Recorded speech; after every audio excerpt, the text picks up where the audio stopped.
Hi, this is Dr. Gregory Sadler. I'm a professor of philosophy and the president and founder of an educational consulting company called Reason.io, where we put philosophy into practice.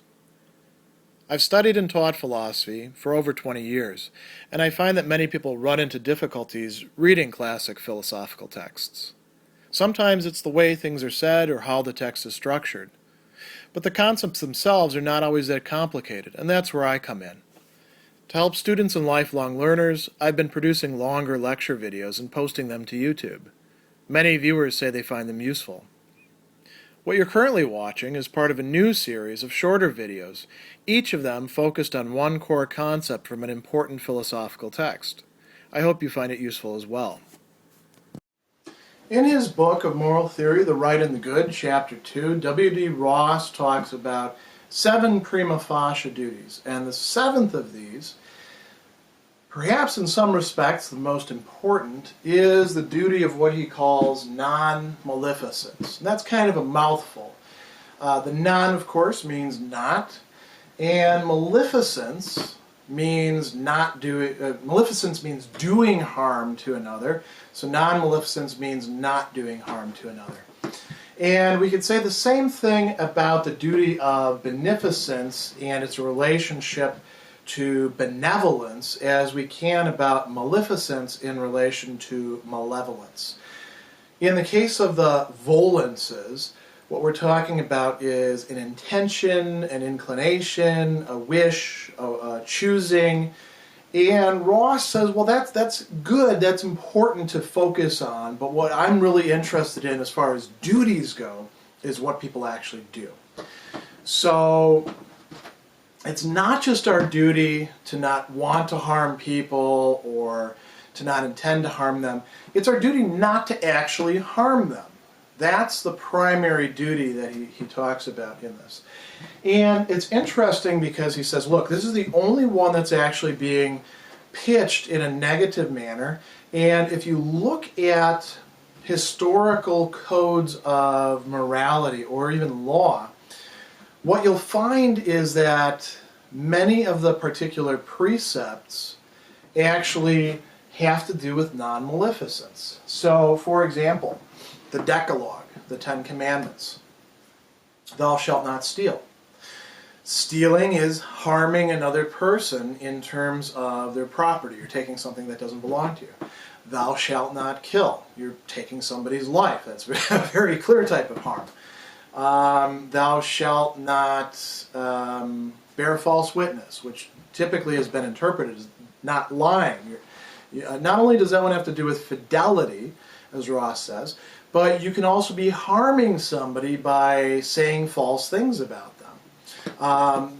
Thou shalt not commit adultery. It's interesting, in ancient times, adultery was not just seen as something that harmed the person who was being cheated upon. It was seen as harming a whole bunch of different people, including the children who are the progeny of it, because you might not be able to know whose parents, other than the mother, they actually belong to. So it was seen in terms of harm in a lot of different ways. And if you look at historical codes of morality, oftentimes in terms of religion, but also in terms of secular legal codes, you can see that this principle of not harming others is given a very, very high priority. And Ross says that it really should be given the highest priority of all of these. It has the greatest amount of what he calls stringency. That doesn't mean that in every single case, not harming others is going to take priority over every other duty, every other prima facie duty. But it means that in general, it's going to have a very high priority, and you're going to have to make some sort of case why that duty, that prima facie duty of not harming, should be superseded in that case. Ross says that this is a duty in general. That means that we owe it to everybody not to harm and not to allow to be harmed. So this, within reason, of course, this covers a lot of ground. It's not enough for me just not to actively harm people. if I can prevent them from being injured by something that I know is going to happen, Ross would say I actually have a duty to make sure that they aren't going to be harmed in that case. Some people want to say, well, you could really sum that up as just being sort of the flip side of the duty of beneficence. The duty of beneficence says that I ought to act in such a way as to improve other people's conditions with respect to pleasure or pain, moral virtue, or intelligence. And Ross says, no, it's not just the flip side of beneficence. Here he would be varying from, say, the utilitarians. It's something that we recognize as a principle in its own right. It's not just that I'm going to use a lot of negatives here. It's not that I'm not to keep from helping somebody. It's that I'm not to harm them. And harming is something different, Ross would say, and distinct from just not helping. So it's not going to be just a flip side or mirror of beneficence. It is the most stringent, like I pointed out, of the duties, and it derives from the fact of the vulnerability of others and the many different ways in which we are actually vulnerable to each other. Ross doesn't dwell on this, but perhaps one way of thinking about this that might actually have to do with what we call empathy or compassion. We can look at our own vulnerabilities.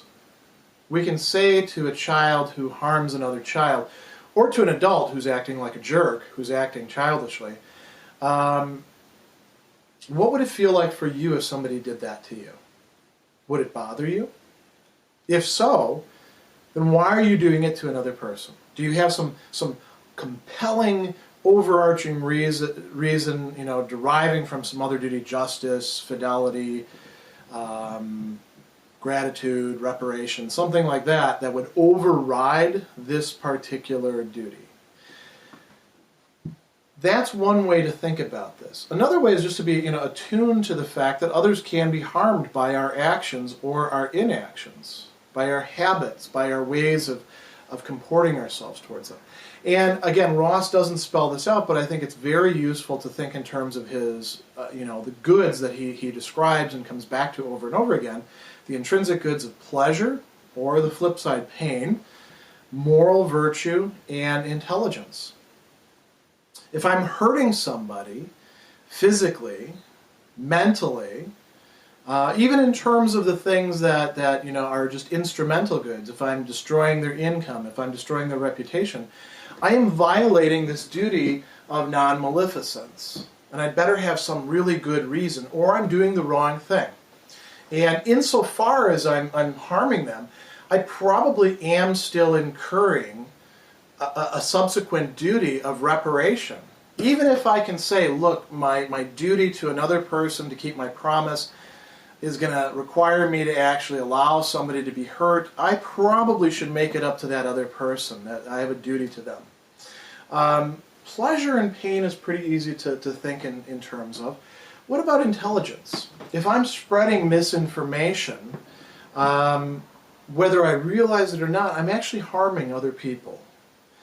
If I'm making other people dumber, we could think of certain television shows or advertisements or policies that people have as actually being large-scale violations of the duty of non-maleficence. If we're making people worse off with respect to their intellectual faculties, we're actually harming them. Likewise, when it comes to moral virtue, if I am making people worse off with respect to the kind of character that they have, the kind of person that they have, if, for example, I'm taking an alcoholic who's recovering out for drinks, I can say, well, it's their choice. I didn't really hurt them. I'm placing temptation in their path. I'm violating my duty to non-maleficence. I'm not just not being benevolent to them. I'm actually harming them, setting them up to get hurt in the process. if I tempt people in other ways that will make them a worse person, if I have a position of authority and I behave in a poor manner that provides a bad role model to other people, that provides a scandal, a stumbling block, as we say, Ross would say I'm actually violating the duty of non-maleficence. So insofar as we make other people better off with respect to morality, we are following the duty of beneficence. Insofar as we make other people worse in moral terms, whatever contribution we may be making in that respect, we are violating the duty of non-maleficence. Now, another thing that Ross says that's also very interesting and important to keep in mind, he says, I am concerned about people's attitudes, mindsets, inclinations, motives, but I'm not concerned about that primarily. What I'm concerned about primarily is actually behaving in a certain manner. So that's why it's not non-malevolence, not wishing bad to another person, not intending harm to another person, not having the sort of inclinations that are going to lead to harm to other people, but rather non-maleficence, not actually doing harm to other people. But Ross says, I could have a secondary duty with respect to my inclinations. So, for example, if I have an inclination to harm certain people, and that inclination is going to actually lead me, in many cases, to harm people, let's say I'm a sadist. Ross would say I have a duty to stop being a sadist, or at least to find some way to short-circuit that. A very interesting example of this, not so much in terms of sadism, but in terms of killing, would be the code in the television show, actually cable show, Dexter. The father realizes that his young adopted son, Dexter Morgan, is going to become a serial killer, so he teaches him a code which requires him to actually demonstrate to himself the guilt of the person who he's killing, and he becomes a serial killer who preys upon other serial killers and thereby is in some way making things better. That would be a sort of governing of inclinations, a reorienting inclinations. It's very interesting because he struggles with this quite a bit over the course of the series. Some of our inclinations could be sadistic, towards hurting other people. We also have inclinations that can lead to our harming others that are not directly about hurting them, but more about ignoring them and ignoring the vulnerability that they have to our actions through selfishness. So, some of our inclinations can be very strong. Inclinations to further our position, to, obtain pleasures that we want, to avoid pains that we don't want. And if we're too selfish about this and we don't look at how our actions affect other people, then we may in fact violate this duty of non-maleficence by doing things that actually harm them. So Ross would say, look, if you realize that you have such an inclination, such a selfish drive, then you actually have a duty, a secondary duty, to do something about it. And there's a lot of different things that we could do about that. I'm not going to go into those right now. But those are just secondary duties. The primary duty is not to harm other people. The other duties that have to do with attitude or assumptions or mindset or habits or all that sort of stuff, those come out of that, those flow out of that.